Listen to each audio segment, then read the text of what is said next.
Bonjour à toutes et à tous, c'est Manal Bernoussi. Bienvenue à vous dans ce nouvel épisode en français de mon podcast Leaders on Purpose. Je suis très heureuse de partager avec vous ces conversations qui nous nourrissent, qui nous inspirent et qui nous donnent un coup de boost. Vous avez été nombreuses et nombreux à m'écrire et à réagir suite aux précédents épisodes en français avec notamment Donia Tarji, Leila Mamou, Ismaël Douiri, Rida Belhaj et Tamir Olfi. C'est dire le bien que ça nous fait d'écouter des partages authentiques et d'apprendre des différents parcours de vie. Alors, si vous ne les avez pas encore écoutés, je vous invite vivement à aller le faire. Je vous mettrai les liens dans les notes de cet épisode. Donc, dans ce podcast, on s'intéresse au point de vue de leaders qui nous inspirent, des leaders nationaux ou internationaux. On apprend à les connaître et nous faisons cela non pas via leurs accomplissements, qui sont certes nombreux, mais plutôt en se connectant à ce qui nous lie tous, la vie. Cette expérience humaine que nous partageons avec ses hauts, ses bas, ses apprentissages, les choix qui l'accompagnent, un concentré de sagesse et d'expérience et une bonne dose d'inspiration. Aujourd'hui, j'ai le grand plaisir d'accueillir Karim Bernoussi, président, directeur général et cofondateur d'Intelsia. Karim est une grande inspiration pour moi et pour beaucoup d'entre nous d'ailleurs. L'exemple du leader sympa, accessible, les pieds sur terre, mais la tête dans les étoiles, avec un rêve originel qui résonne très fortement en moi, celui de prouver qu'une entreprise du Sud peut être un modèle d'entrepreneuriat. Celui d'inspirer les jeunes à aller au bout de leurs rêves et de toujours repousser les limites du possible. Karim est ingénieur diplômé de Télécom Paris. Il a un riche parcours dans les secteurs publics, privés et le monde de l'entrepreneuriat. Après une première expérience en France, il est passé notamment par Maroc Télécom et Microsoft. Il avait aussi intégré le secrétariat de Feu Sa Majesté le Roi Hassan II pour participer à la création de l'Université Al-Akhawaïn. Il est aujourd'hui président de l'Association des télécomiens du Maroc et il a reçu, il n'y a pas si longtemps, le prix de European CEO Award en reconnaissance de son leadership. Karim, bonjour et bienvenue sur Leaders on Purpose Podcast. Merci pour l'invitation, Manal. Alors, je suis très heureuse, Karim, de pouvoir enfin m'installer avec toi dans ces magnifiques locaux de Intelsia à Casablanca. Avant de démarrer, je dois te faire une petite confession. Parce que, évidemment, j'avais suivi l'actualité des 20 ans d'Intelsia, mais je n'étais pas au courant que vous aviez édité un livre, Alea Jacta Est, et c'est deux personnes sur LinkedIn la même semaine qui m'ont parlé de ce livre et qui m'ont dit qu'il fallait absolument que je le lise et que je t'invite sur le podcast. Alors, j'en profite pour dire un coucou à Kamal Faiz et Rita, et n'hésitez surtout pas à toujours revenir vers moi avec les leaders qui vous inspirent. Je vous promets de faire de mon mieux pour les inviter. Donc, avant de plonger dans le vif du sujet, Karim, j'aimerais bien qu'on prenne un pas en arrière et qu'on écoute de ta perspective les 4 ou 5 moments clés de ton parcours qui te viennent spontanément à l'esprit, qui ont forgé un peu la personne que tu es aujourd'hui. Qu'est-ce qui te vient spontanément à l'esprit concernant ton parcours ? Alors, ça va être... je vais essayer de plonger, parce que comme tu le sais, je n'ai pas préparé les questions, donc je vais essayer juste de relever 3 ou 4 moments importants. Je pense que, en tout cas, ce qu'on est aujourd'hui est la conséquence de l'expérience que nous avons. C'est-à-dire que je pense que le parcours n'est pas dessiné au début. C'est-à-dire qu'aujourd'hui, si tu me posais la question, quand j'ai eu mon diplôme en 87, qu'est-ce que j'allais être en 2022 ? Je ne pense pas que j'aurais pu te tracer une ligne. Par contre, les différentes expériences que j'ai eues me font converger vers ce qui est plus ma personne, plus moi. Donc je pense que, de manière générale, quelqu'un, au cours de son évolution, va aller vers ce qui est le plus en cohérence avec soi-même. Donc si tu me poses la question maintenant, quels sont les... écoute, d'abord, l'expérience, je pense qu'il y a eu toutes les expériences que j'ai eues ont été très enrichissantes. Enrichissantes d'abord humaines, parce que les différentes étapes de ma carrière, j'ai gardé que des amis pendant les différentes étapes qui m'ont suivi. Donc la preuve, c'est que par exemple, Youssef qui travaille aujourd'hui, avec qui je suis partenaire aujourd'hui sur Intelsia, est quelqu'un que je connais depuis 1992, donc depuis qu'on a commencé à travailler ensemble. Donc si tu veux, première expérience d'abord en France, où jeune ingénieur, tu connais pas grand-chose, tu mets ton premier costard, ta première cravate, donc ça, je pense que c'était important, premier salaire. Ouais. Donc ça, c'est important. Et surtout, le fait d'être indépendant, de se sentir, disons, indépendant et de pouvoir développer sa carrière. Ensuite, je pense que l'expérience de l'Akhawain était une expérience très intéressante parce que, à l'époque, j'avais moins de 30 ans quand j'ai commencé sur ce projet-là. On était 5 sur ce projet pour monter l'université de A à Z. C'est-à-dire qu'on avait un budget de 70 millions de dollars et en 3 ans, on a livré l'université. En 3 ans. Voilà, en 2 ans et demi. On a commencé en juillet 92, pose la première pierre, et on a livré l'université en janvier 95. Donc en 2 ans et demi, on a tenu le projet en termes de budget, en termes de délai, et c'était vraiment... Et donc à l'époque, Feu Hassan II était très fier de dire que sa petite équipe avait délivré le projet dans les temps. Donc je pense que ça, c'était une expérience intéressante, avec la possibilité de travailler avec plusieurs personnes et une certaine liberté. Ensuite, je pense que... Je vais déborder sur les 4 personnes parce que l'expérience dans un ministère était aussi très intéressante. Oui. Aujourd'hui, en tant que directeur d'administration centrale au ministère des Pêches, c'était une expérience fantastique. 3 ans où on a pu faire des choses.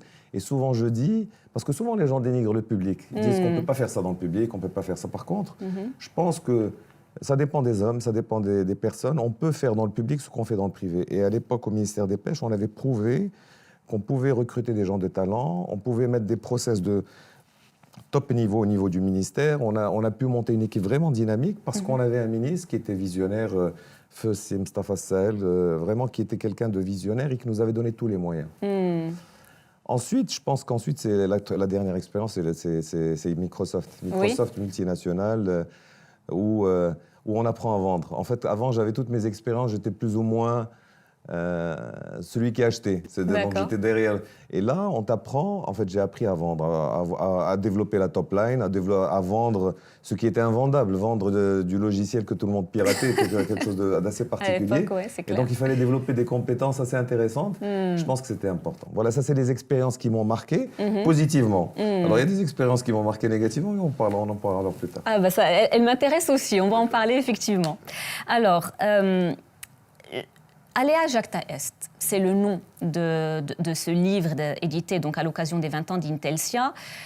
Plus de 300 pages que j'ai dévorées d'ailleurs durant un vol Casa-New York. J'ai absolument adoré le style, très authentique, très ouvert, et qui est vraiment inspirant, qui nous tient en haleine entre les moments de succès, mais aussi les moments difficiles. Ouais. Et justement, je comprends que Alea Jacta Est est tiré de ce moment clé, un tournant dans l'histoire d'Intelsia, où SFR, qui était le principal client à l'époque, avait demandé à ce que vous réduisiez de 35% les tarifs. Exact. Et donc, Alea Jacta Est, c'est le nom du fichier. Raconte-nous ce moment clé. Alors, il faut qu'on se remette à cette période-là. 2015. À l'époque, si je reprends 2015, on devait être à peu près 3000 collaborateurs chez Intelsia, 3000 collaborateurs, des performances financières acceptables, mais encore quelques fragilités dans l'entreprise. Et on avait un gros client, un des plus gros clients, qui était SFR. Mais SFR était racheté par Numéricable. Numéricable, reprenant le dispositif, a invité l'ensemble des prestataires à diminuer, en fait, à baisser de 35% les tarifs. Alors, on ne faisait pas 35% de marge, il faut bien, vous comprenez bien le dispositif. En plus, la particularité d'Intelsia, c'est qu'on travaille avec Numéricable et on travaille avec SFR. Donc les deux, et on avait un prix différent sur les deux. Et à ce moment-là, l'ensemble des acteurs des outsourceurs français se sont mis d'accord pour ne pas bouger les prix. Donc ils ne voulaient pas bouger les prix, puis ils ne veulent pas être otages, effectivement, qu'il y ait une guerre des prix. Or, nous, on avait des prix qui étaient différents. Donc le dispositif que nous avons pris, en fait, après plusieurs discussions, comme on connaissait Numéricable, on connaissait les actionnaires qui ont racheté SFR, en fait, lorsqu'ils nous ont demandé, en fait, j'ai été appelé tout simplement par Patrick, il me dit « Karim, il faut que tu baisses de 35%. » Je lui dis « C'est pas possible, je fais 19% de marge, je vais pas te donner de l'argent de ma poche, c'est pas possible. » Il m'a dit « Non, il faut que tu le fasses, on a besoin de ça, et ensuite on t'accompagnera. » Je lui ai dit « Écoute, laisse-moi gérer avec tes équipes. » Et donc, de fil en aiguille, avec les différentes équipes des achats de SFR, en fait, comment on a renversé la situation, on leur dit « Quel est votre prix cible ?» Quand ils nous ont donné leur prix cible, on leur a donné le dispositif pour y arriver. On leur a dit 2 choses. 1, vous allez doubler nos activités au Maroc. 2, vous allez nous donner la même chose en Afrique subsaharienne. Donc, vous allez nous autoriser à ouvrir des sites sur l'Afrique subsaharienne. Et en 3, il faut que vous nous remplissiez tous nos sites français parce qu'on perdait de l'argent en France. Et donc, ils ont accepté. Et donc, c'est ça le deal. Et donc, on a préparé donc une offre. Ouais. Après plusieurs échanges, et Youssef, quand on a préparé l'offre, il lui a mis, comme Youssef a une belle culture, il connaît, a mis effectivement le titre du fichier qui a été envoyé où il y avait l'offre, il s'appelait Adjak Taest. Que tu traduirais comment en français? Advienne que pourra. Advienne que pourra, où ça y est, le Rubicon est dépassé, donc on ne peut plus revenir en arrière. Donc on a fait une offre qui était très téméraire, parce qu'après on ne pouvait plus revenir en arrière, donc on a envoyé l'offre. Et le directeur des achats nous appelle, nous a dit, je crois que vous vous êtes trompé de fichier, vous avez envoyé. Non, lui a dit, non, c'est le bon fichier, juste ouvrez-le, vous allez voir l'offre qui représente et qui a permis à Intelsia de récupérer l'ensemble des activités de SFR. C'est magnifique parce que ce qui est aussi inspirant là-dedans, c'est comment transformer un moment difficile en une opportunité. Parce que c'était finalement l'expansion en Afrique subsaharienne s'est faite des suites de... Tout à fait, parce que, in fine, si on n'avait pas fait ça, personne ne nous aurait dit aller en Afrique subsaharienne pour produire. Donc nous, ça nous a permis d'ouvrir en Afrique subsaharienne et de proposer ces bassins d'emploi à d'autres clients. Donc c'est vrai que c'était culotté de le faire. On ne connaissait pas l'Afrique subsaharienne. Donc l'offre qui a été faite, elle a été faite alors qu'on n'était pas du tout en Afrique subsaharienne. Et donc petit à petit, on a mis les moyens. En fait, il faut toujours, moi je dis toujours, il faut mettre les moyens par rapport à ses ambitions. Donc l'ambition, c'était de développer l'entreprise, de ne pas perdre ce marché. Donc il fallait absolument trouver les moyens pour sortir de ce... Et SFR nous a suivis. Et ensuite, 2016... devenant très important dans le dispositif d'Altis, ils ont demandé, effectivement, comme le fonds d'investissement devait sortir, ils ont fait une offre aux autres coactionnaires de sortir. Et donc, Youssef et moi, nous avons réinvesti avec eux. Magnifique, de se donner les moyens et aussi faire preuve de créativité, parce que parfois on peut avoir l'impression qu'on a le dos contre le mur, et en fait c'est comment se sortir de cette situation et trouver des solutions où, finalement là c'est win-win. Absolument. Moi je pense qu'il faut, même dans l'entrepreneuriat, il n'y a pas un gagnant, un perdant. Il faut toujours, en fait, quand il n'y a pas un bon deal. Le bon deal, c'est celui où les deux parties se retrouvent, parce que c'est les deals durables. Autrement, vous allez peut-être faire un coup, mais finalement, ensuite, ce n'est pas quelque chose qui va durer. Donc, clairement, aujourd'hui, ce que nous avons pu mettre avec notre partenaire SFR, c'est de trouver, répondre à leurs besoins, mais en même temps préserver nos marges. Donc, finalement, les deux parties ont gagné. Et d'ailleurs, on est fiers aujourd'hui, puisqu'après 4 ans de transformation de tous leurs dispositifs service client, cette année, SFR a été élu service client de l'année devant Orange, devant Free, devant Bouygues Télécom. Et tout est opéré aujourd'hui par Intelsia. Et effectivement, c'est une fierté d'Intelsia. Absolument, c'est magnifique. En tout cas, c'est super inspirant. Alors, il y a un autre point que je voulais évoquer avec toi. Plusieurs fois, dans le livre, il y a cette notion d'instinct qui revient. L'instinct dans la prise de décision importante. Je voulais savoir quelle est la place de l'instinct de manière générale dans ta vie, que ce soit personnel ou professionnel. Est-ce qu'il arrive à un moment dans notre développement où on arrive à faire la différence entre la voix de l'instinct, de l'intuition, la voix de la peur, la voix du doute? Comment tu fais pour te connecter à la bonne fréquence et te dire « je vais suivre cette voie-là » ? Alors, je pense que je suis assez intuitif. Je suis plus intuitif, même si je suis rationnel. Mes décisions sont beaucoup plus instinctives. Quand je choisis un collaborateur, quand je veux travailler avec quelqu'un, quand le deal, quand je vais m'installer dans un pays, je ne vais pas demander une étude la plus approfondie possible pour voir une notation des différents trucs pour dire la notation la meilleure, c'est là où je vais aller. Non, je vais plus rencontrer les gens, je vais connecter avec les environnements et je vais prendre ma décision sur ça. Voilà, j'ai besoin de sentir, comme j'ai besoin de sentir quand je vais travailler avec quelqu'un, il peut avoir les meilleurs diplômes et tout, je peux ne pas le sentir. Par contre, je vais sentir les valeurs de proximité, les valeurs de bienveillance, les valeurs, le courage que la personne a. Donc, je pense que la décision se fait comme ça. Maintenant, la chance que j'ai à Intelsia, c'est que je suis avec Youssef, par exemple, on est très complémentaires et donc je peux être un peu kamikaze sur certaines choses et lui, il va avoir un instinct un peu plus conservateur qui permet d'avoir des décisions qui sont vraiment au milieu. Donc voilà, donc si tu veux,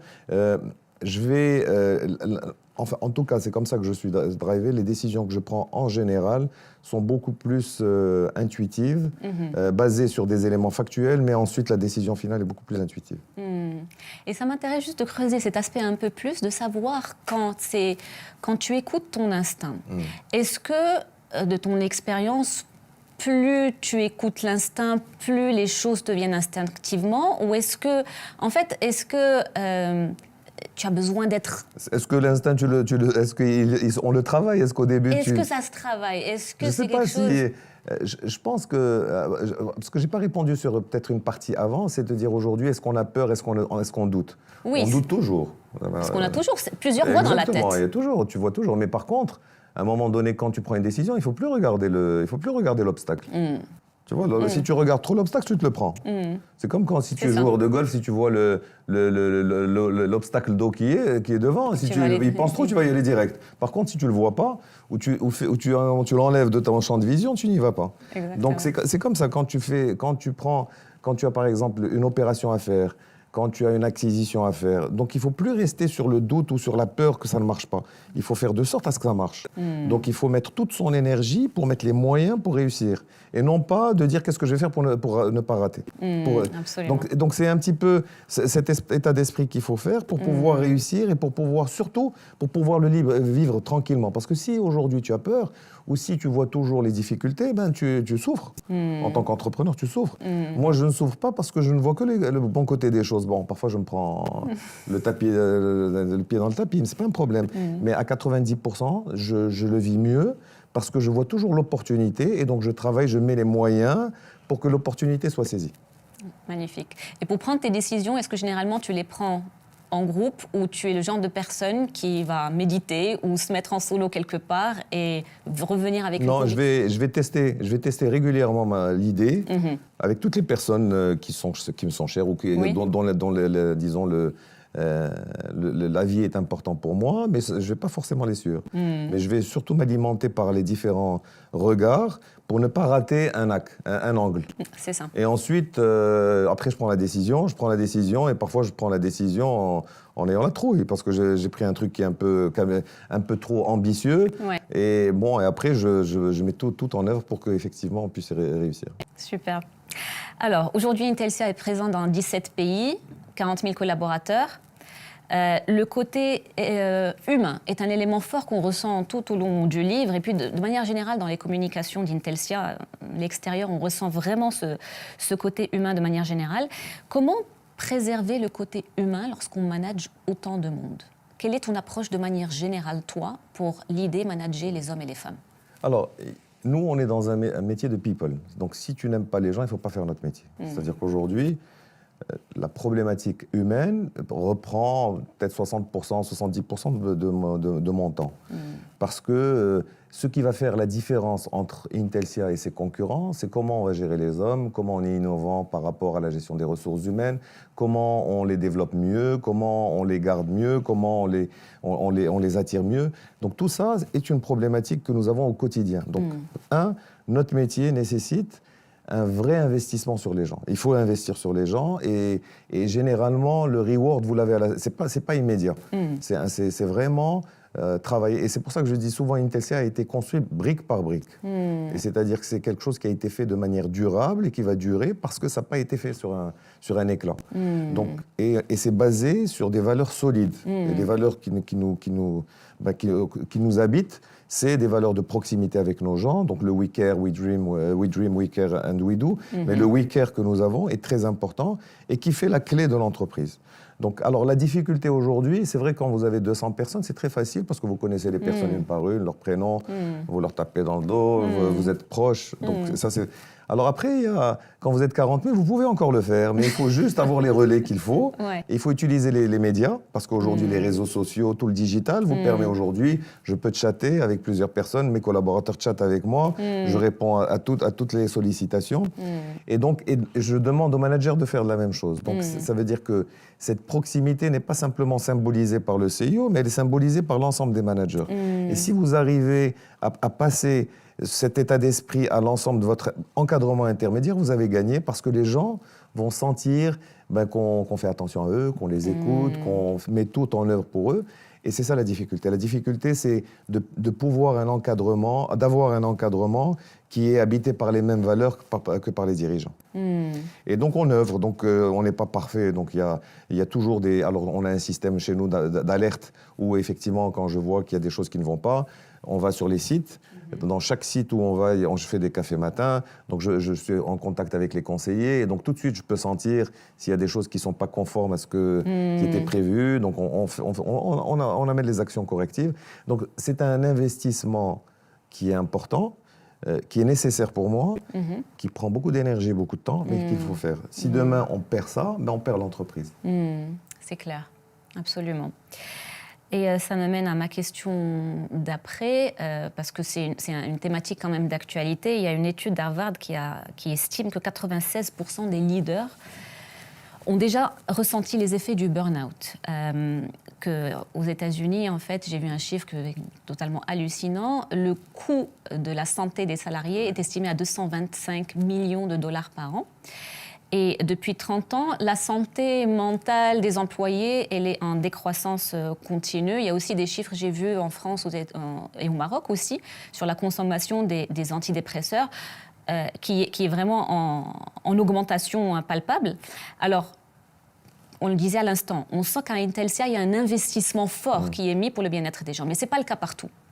Ce n'est pas le cas partout dans les autres entreprises. Et qu'est-ce que tu pourrais donner comme conseil? Parce que aussi, ce qui est inspirant et ce qui revient aussi quand on t'observe de l'extérieur, c'est ce côté optimiste et le plaisir que tu prends à travailler. Quel conseil tu pourrais donner aux gens qui passent par des moments très difficiles au travail et qui vraiment, ça les touche dans leur santé? Alors, je suis assez sensible sur cet aspect-là. Bon, chez Intelsia, on fait plein de choses là-dessus. On a l'initiative In The Move pour la santé mentale des gens, pour leur alimentation, pour le sport. Donc, c'est quelque chose qui nous touche et sur lesquels il faut qu'on travaille au quotidien pour nous assurer que nos collaborateurs sont dans de bonnes conditions. Parce que s'ils ne le sont pas, de toute façon, l'entreprise en pâtit et nos clients en pâtissent. Donc, clairement, aujourd'hui, moi, en tout cas, ce à quoi je crois réellement, c'est que c'est nous qui impactons notre environnement. Il faut arrêter, il faut que tout... D'ailleurs, quand je vais sur les différents plateaux, je dis ça à mes collaborateurs et mes collègues. Je leur dis, il ne faut pas attendre que l'organisation fasse pour vous. Il faut que vous mettiez tout en œuvre pour que votre environnement soit agréable. Pour que quand vous venez le matin, vous êtes heureux. C'est pas Intelsia qui va le faire ou autre qui va le faire. Intelsia va pouvoir faire un certain nombre de choses. Mais in fine, si vous êtes heureux, c'est vous qui avez fait de sorte à ce que vous le soyez. C'est vous qui avez un peu investi autour de vous pour qu'avec vos collaborateurs, ça soit sympa, pour que quand vous veniez... Donc je pense que c'est collectif. C'est-à-dire c'est des deux côtés. Quand nos salariés, pour qu'ils soient heureux, il faut que l'entreprise leur donne l'environnement pour, et il faut que les salariés fassent de sorte à ce que cet environnement soit un environnement, disons, épanouissant pour eux. Mais s'ils viennent en marche arrière, ils ne vont pas être heureux. Et finalement, quoi que fasse l'entreprise, on ne va pas y arriver. Donc c'est un travail des deux côtés, c'est-à-dire que moi, le conseil que je donne, que ce soit chez Intelsia ou ailleurs, c'est de faire de sorte à établir la confiance. Parce que c'est la confiance qui fait tout. Quand vous avez la confiance, vous pouvez venir en retard, vous êtes en confiance. De toute façon, vous n'êtes pas en train de tricher.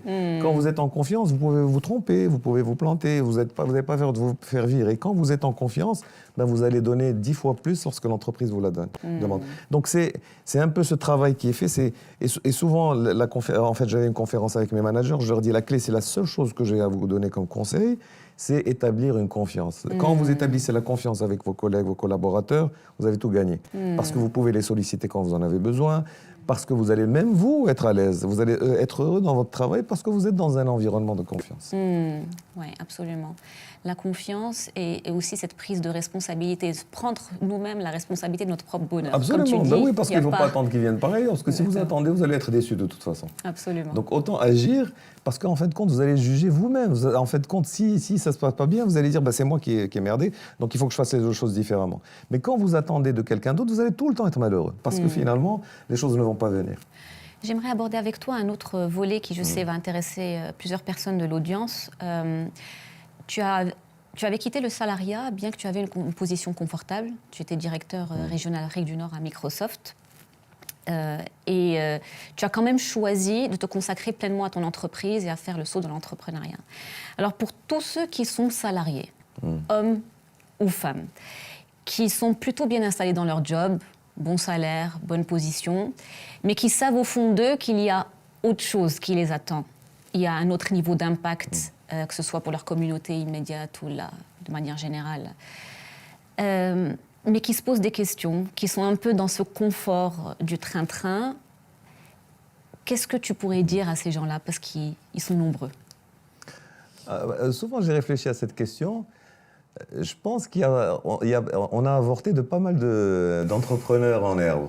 C'est-à-dire, je m'explique. Je pense qu'il y a pas mal d'entrepreneurs qui n'ont pas fait le saut. Qui n'ont pas fait le saut parce qu'à un moment donné, quand tu as 40 balais, tu es bien installé, tu as un confort financier, familial et tout, tu n'as pas envie de tout remettre en danger. Donc clairement, je pense que potentiellement, si dans une population de 100, on doit avoir peut-être une vingtaine d'entrepreneurs potentiels et peut-être qu'il n'y en a que 5 ou que 4 qui font le saut. Et alors certains font le saut parce qu'ils sont courageux, parce que ils ont un projet qui est bien défini et ils vont dans ce sens-là. D'autres le font par contrainte. Moi, c'était entre les deux. C'était à un moment donné, j'obtenais plus au niveau du salarié ce qui était moi-même. Donc à un moment donné, le premier saut que j'ai fait, j'étais viré plus ou moins, donc j'ai dû rebondir. Et la deuxième fois, c'est parce que je ne voyais pas la sortie. Donc à un moment donné, c'est entre les deux. Alors, est-ce que si maintenant tu me reprends, tu me dis si tu étais resté salarié ou tu avais les bonnes conditions, est-ce que tu serais resté ce qu'aujourd'hui je serais resté chez Maroc Télécom ou dans l'administration? Peut-être. Mais peut-être aussi que mon caractère ou ce que je suis est incompatible avec ce que allait me proposer cette job dans 2, 3 ans, 4 ans. Donc finalement, c'est pour ça que je te disais, à un moment donné, on converge vers ce qu'on est. Et je pense aujourd'hui que moi, en tout cas, je suis plus en accord avec moi-même dans un rôle en tant qu'entrepreneur, parce que la notion de liberté pour moi est beaucoup plus importante que tout le reste. Elle est plus importante que l'argent, elle est plus importante que le pouvoir. Moi, c'est ma liberté, parce que si elle est touchée, c'est là où je ne suis plus moi-même. Alors que si j'ai pas d'argent, il n'y a pas de problème, je vais rester moi-même, ou si j'ai pas le pouvoir, moi, de toute façon, je trouverai autre chose. Par contre, cette notion de liberté, lorsqu'elle est touchée, je sens que je suis plus en équilibre. Et c'est un petit peu ça. Donc, en reprenant ce que je suis en train de te dire, est-ce que les entrepreneurs ont tous comme valeur fondamentale la liberté? Peut-être, je ne sais pas. Ça, il faut leur poser la question. Certains sont entrepreneurs parce qu'ils veulent faire de l'argent. Mais je ne pense pas que moi je n'ai pas fait entrepreneur pour avoir de l'argent. L'argent n'est qu'une conséquence de ce que je fais. Si je suis un bon entrepreneur ou si je vis probablement, financièrement, ça va bien se passer. Mais la valeur essentielle était la liberté. Okay. Alors, encore une fois, est-ce que dans le parcours d'entrepreneur, si au milieu, ça ne s'était pas bien passé, si j'avais eu une proposition pour revenir aux salariés, est-ce que j'aurais vu? Je ne sais pas. C'est facile de dire les choses après coup quand les choses vont bien. Ouais. Je ne sais pas, parce qu'à un moment donné, je pense que, encore une fois, ça reprend ce que je disais tout à l'heure, je pense qu'il faut mettre les moyens par rapport à son ambition. Moi, je n'avais pas d'autre option que de réussir. Parce que si ce que j'avais entrepris, je le ratais, en fait, c'est beaucoup de choses en moi qui allaient partir en fumée. Donc c'était important. Donc c'est pour ça qu'il y avait un investissement qui était fait de telle sorte à ce qu'il n'y ait pas d'autre issue que celle d'avancer et de réussir. Ok, je vois. Et justement, je voudrais double-cliquer sur cet état d'esprit, le mindset que tu as, et te faire réagir à une citation qui est dans votre livre, d'ailleurs, une citation de Martin Luther King, qui dit « La véritable grandeur d'un homme ne se mesure pas au moment où il est à son aise, mais lorsqu'il traverse une période de controverses et de défis. » Et du coup, j'aimerais savoir quel est ton rapport à l'échec ? Quel est un peu ton rapport au moment de turbulence dans la vie? Tu as évoqué tout à l'heure que tu t'étais fait virer du job. Quel est le narratif qui se passe dans ta tête à ce moment-là? Comment tu rebondis? Parce qu'on te connaît ce côté optimiste. Parle-nous un peu du narratif qu'il y a dans ta tête quand tu passes par des moments difficiles dans la vie. Je ne peux pas supporter l'échec. C'est quelque chose qui est, comme je te disais, la liberté pour moi est quelque chose de fondamental. Ouais. L'échec pour moi me détruit, est insupportable. Donc, le fait qu'il soit insupportable, je me prépare. C'est-à-dire que je fais de sorte à ce qu'on ne rate pas. Parce que le fait de... Alors, j'ai plein d'exemples. J'ai une anecdote. Ouais. Quand j'avais 15 ans, quand j'avais 13 ans, 14 ans, plutôt 13 ans. J'étais capitaine de l'équipe de foot de Tanger, où on devait jouer les jeux scolaires. Alors, imagine-toi. Où pendant 3 mois, j'attendais ce moment où on allait partir en bus à Rabat, venir rencontrer les autres des équipes. Et donc, j'avais tous les camarades, donc j'étais capitaine, donc on gagne le premier match. Et le deuxième match, on prend une branlée, on perd. Et j'ai encore, parce que le prof de gym m'avait pris en photo, j'ai encore la photo où j'ai pleuré toute la matinée. Et je voyais mes collègues, mes camarades sont partis jouer et tout. Et ça, je ne pouvais pas le supporter. Donc ça veut dire qu'à un moment donné, tu vois, c'est cet esprit d'équipe où moi, j'ai besoin d'avoir des gens qui sont engagés avec moi. Parce que l'échec, tu ne veux pas le vivre seul. L'échec, si on va rater ensemble. Et quand on va gagner ensemble. Donc c'est quelque chose que je ne peux pas supporter. Donc le fait, effectivement, dans ma vie professionnelle, d'avoir eu quelques échecs, parce que je n'ai pas eu que des belles choses, ben ces échecs, je les ai sentis dans ma chair, c'est clairement. Et après, de toute façon, le fait, effectivement, comme je te disais, après, j'ai pas eu d'autre solution que de réussir. Donc, ben après, tu rebondis parce qu'il faut bien vivre, parce qu'il faut retrouver cette énergie, parce que de toute façon, je vais pas commencer à m'attarder sur les raisons de cet échec, parce que l'échec n'est pas que dû aux autres, l'échec est un échec de cette situation. Je faisais partie de l'équation et c'était un échec. Mais tu apprends et tu apprends aujourd'hui, lorsque j'ai eu, en 2000, on m'a sorti, ben, j'ai compris que le secteur public ou le secteur semi-public peut-être n'était pas fait pour moi, peut-être que je n'avais pas l'environnement qui allait me permettre de m'épanouir.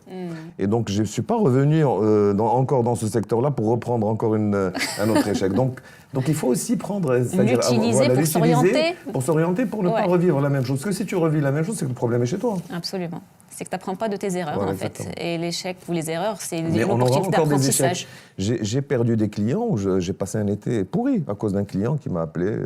À l'époque, quand j'étais jeune entrepreneur, on commençait l'entreprise. C'était tout petit, c'était 10 ETP, 10 personnes qui m'avaient appelé en juillet pour me dire qu'ils allaient choisir un autre prestataire, mais mon été était foutu.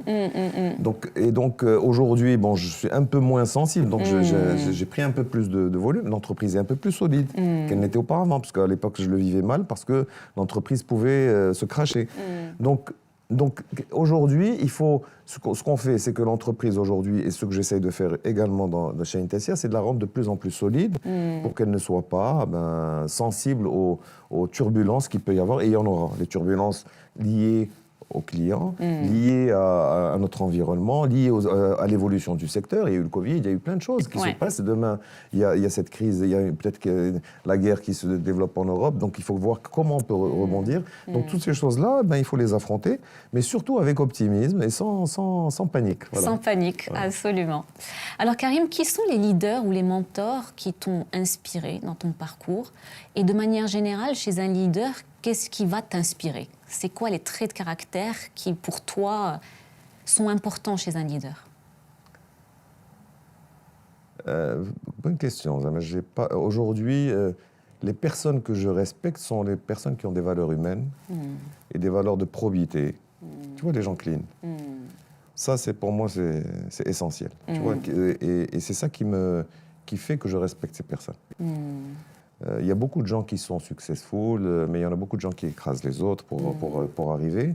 Par contre, des gens qui ont une éthique, des gens qui ont cette bienveillance vis-à-vis des gens, qui sont solidaires avec leur environnement, c'est ça qui plus ou moins me touche. Et c'est ce qui, effectivement, aujourd'hui me guide.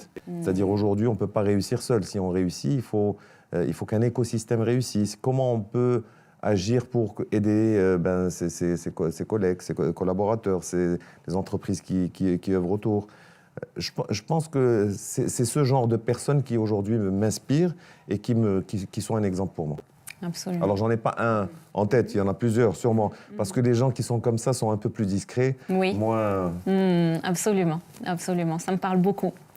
Alors, est-ce que tu pourrais nous partager une leçon de vie qu'on t'a transmise, peut-être quand tu étais beaucoup plus jeune, ou là que tu as apprise et qui t'a marqué? Comme je n'ai pas préparé mes questions, il faut que tu me fais retourner. Non, les leçons de vie, moi, en fait, c'est la façon dont je vis. Moi, je pense que je parlais tout à l'heure de la confiance, je parlais de la famille, je parlais des amis. Les valeurs familiales, qui sont... moi, je pense que je suis d'abord drivé par des valeurs humaines parce que j'ai été éduqué dans un environnement très apaisé de ce côté-là, avec un père bien aimant, une mère bien aimante, avec une famille nombreuse, avec une vraie solidarité, qui fait que j'ai pas été dans un environnement où j'ai où je suis sceptique, en souffrance par rapport à l'extérieur, ou sceptique, ou là, comment dirais-je, voir le mal ailleurs. Moi, j'ai toujours vu que des belles choses. Donc, si tu veux, ma leçon de vie, c'est de tirer le meilleur moi, en tout cas, j'essaie de tirer le meilleur de chacune des personnes. Je pense que chacun a un côté très positif. Je pense que si on arrive à le découvrir, on vit sainement, on vit sainement le rapport avec l'autre. Ça, c'est très important. Parce que tu ne vois pas le côté. Parce que chacun, moi, j'ai plein de défauts. Mais si tu te concentres sur mes défauts, tu vas me trouver la personne la plus désagréable au monde. Ouais. Par contre, si tu vois que le côté positif, ben, ça sera l'inverse. Donc moi, c'est ça qui me drive. C'est là où je prends mon énergie, c'est sur les autres. Moi, je prends beaucoup d'énergie sur le contact humain et le rapport avec l'autre, et qui me donne envie d'aller encore plus de l'avant. Et justement, j'allais te poser cette question. Aujourd'hui, qu'est-ce qui te donne envie de continuer, en fait? Au-delà de la valeur que prend l'entreprise, qu'est-ce qui te permet de... Alors, il y a deux choses. Franchement, il y a deux choses. Parce qu'aujourd'hui, ce qu'on est en train de construire est assez particulier. C'est-à-dire qu'aujourd'hui, je pense qu'on est encore au milieu d'un rêve. Vraiment d'un beau projet où on peut construire une entreprise qui a vraiment des valeurs, une entreprise qui est, comme je parlais, qui a une vraie éthique, une entreprise qui peut impacter son environnement. Et je pense que cette entreprise, comme elle est essentiellement basée sur l'humain, peut impacter de manière très importante son environnement, l'employabilité des jeunes, désenclaver les zones qui sont difficiles. Et on peut avoir un vrai rôle dans les différentes communautés où on a. Donc ça, c'est le premier rêve qui fait que, comme je dis, on est juste au milieu. Il y a encore plein de choses à faire. Aujourd'hui, on est 40 000. Moi, mon rêve, c'est dans 3 ans d'être 100 000 et d'être sur une quarantaine de pays et de continuer et essentiellement avoir une connotation africaine, c'est-à-dire que cet ancrage que nous avons, ces racines que nous avons africaines, je veux encore plus les développer parce que je pense que les entreprises africaines doivent se développer. L'Afrique ne peut avoir son indépendance, elle ne l'aura pas politiquement, elle l'aura économiquement. Et aujourd'hui, on a un rôle, au lieu d'être tout le temps asservi, je pense. Et c'est ça un peu notre rêve. Donc ça, c'est le premier axe qui fait que je trouve qu'on est encore au milieu et j'aurais souhaité vivre encore plus longtemps pour pouvoir encore travailler là-dessus. Et le deuxième axe, c'est le plaisir. C'est le plaisir que j'ai aujourd'hui à venir tous les matins. Quand il y avait le télétravail, ça m'emmerdait. Je préfère être avec mes collaborateurs, mes collègues. Ce contact ou ce que nous sommes en train de construire, c'est un vrai plaisir. Aujourd'hui, quand je suis au bureau, je suis content. Je suis content d'être là. Je suis content d'interagir avec les différents talents que nous avons. Et comme je te dis, c'est un vrai plaisir que j'ai. Et donc, tant que j'ai l'énergie et que j'ai cet état d'esprit, ben, je continuerai encore à œuvrer dans ce sens. Magnifique, super. Alors, avant de nous quitter, 3 questions, ou 3 plutôt conseils que tu donnerais aux entrepreneurs en herbe. Alors, première chose, c'est bien choisir ses combats. Donc, quand on va dans un secteur, il faut choisir là où on va investir. Et choisir dans des endroits où le terrain est ouvert pour tout le monde. Ça, c'est très important pour ne pas commencer à se plaindre demain, de dire « ouais, ça ne marche pas parce qu'il y a X ou Y ». Non, il faut au début le savoir. Et si donc, allez dans un endroit où vous n'allez pas vous plaindre après. Donc ça, le premier, c'est bien choisir son truc. Deuxième, c'est avoir vraiment... l'entrepreneur va connaître des difficultés et les difficultés, on les connaît au début. Quand tu te lances en tant qu'entrepreneur, tu vas faire plein de choses, beaucoup de choses. Je vais faire ça, je vais faire ça, je vais faire ça. Et en fait, tu vas te rendre compte qu'à un moment donné, tu vas aller dans un endroit qui te correspond. Tu vas trouver dans plusieurs activités que tu vas faire, il y en a une qui va... Et c'est un petit peu ce qui m'est arrivé en 2006. J'avais ouvert 3 ou 4 boîtes dans différents secteurs, mais c'est Intelsia qui... Parce qu'elle était beaucoup plus conforme à ce que je suis.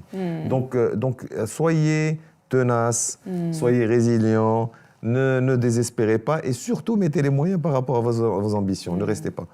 Et le troisième, il faut pas que l'argent soit une motivation. Je pense que l'argent est une conséquence. Je pense que, alors moi, je pense que la rentabilité est une conséquence de ce qu'on fait. Si on fait bien les choses, normalement, on a quelque chose de durable et rentable.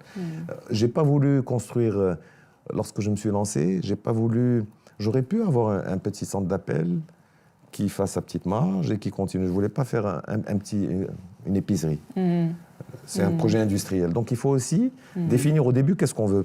Les deux sont respectables, mais juste mettre les moyens par rapport. Si on veut un projet industriel, ben, il faut tout réinvestir dans l'entreprise, continuer et avoir vraiment une vision long terme. Si on veut une petite boutique, Ben, il faut juste s'assurer que la boutique puisse vivre longtemps, donc ne pas être dépendant. Moi, je suis dans le B2B, c'est un peu plus simple. C'est un peu plus simple. Le B2C est un peu plus compliqué.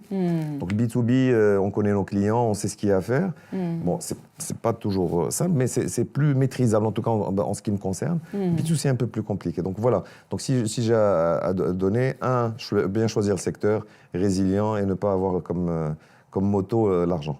Magnifique, superbe.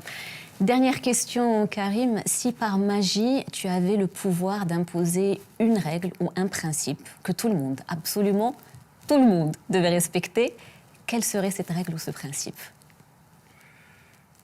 Question difficile, en fait, compte. Je ne sais pas. Franchement, en réfléchissant comme ça spontanément, peut-être imposer le service social à tout le monde. Le service social, pour moi, c'est si tu prends le comparatif avec le service militaire, c'est comme un vite-à-vie dans des zones où pour mieux connaître son pays, mieux aimer son pays.